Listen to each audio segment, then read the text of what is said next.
Well, it was my son Patrick, who is now 30, and when I think back, his addiction had been going on for a long time, and we just didn't know what we were dealing with. We didn't have tools in our toolbox.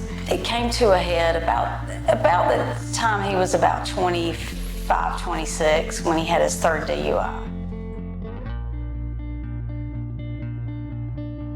I've been sober for almost 7 years, and I never really thought about being an alcoholic until the very end. My daughter said to me after my last drunk, which I will never forget that night, "If you don't do something about your drinking, I'm done with you." And so that's when I started on my journey in 2017. That journey allowed me to be able to say, "Okay, Patrick, if you don't stay sober, there's nothing I can do. I can't do it for you." And it made me better able to let go, because I knew that if I truly turned everything over to my higher power or God, that I was not going to be responsible for the outcome, that Patrick was an adult and that he was making his own decisions. And if he chose not to stay sober, there was nothing I could do about it.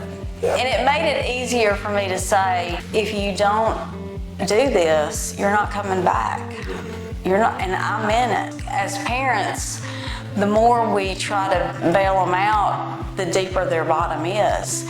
And it's such a hard thing, because you want, as a mother, you want to take the hurt, the pain, everything away, and you can't fix this. He told me that he probably needed to go to detox. And I said, "You know what? I'm not making that decision. We're going to go over there to IOP and let them tell you what to do." And so we marched in, and the wonderful counselor there, her name was Kyle, she said, "You're going to Willingway." Everybody was extremely professional and kind and caring. Anytime I called, always receptive to answering questions. We all worked together.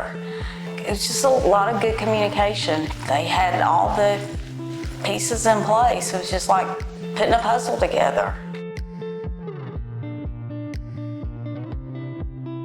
Every single Monday night, her question to all of us that were there was, what are you grateful for?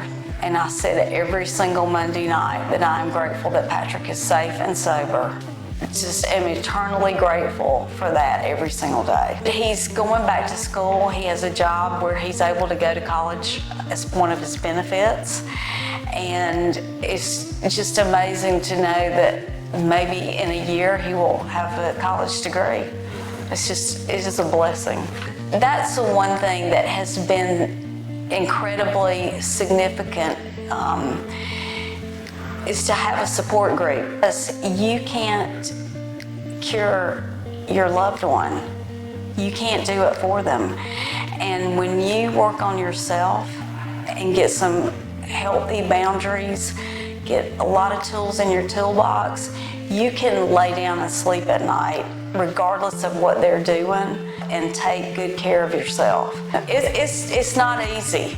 It's not easy to be a family member of someone in addiction, but having a program is the best thing you can do for yourself. But it's made me a better person, because I'm so different than I was even in my own recovery. And I don't have to worry anymore. I don't have to worry about anything.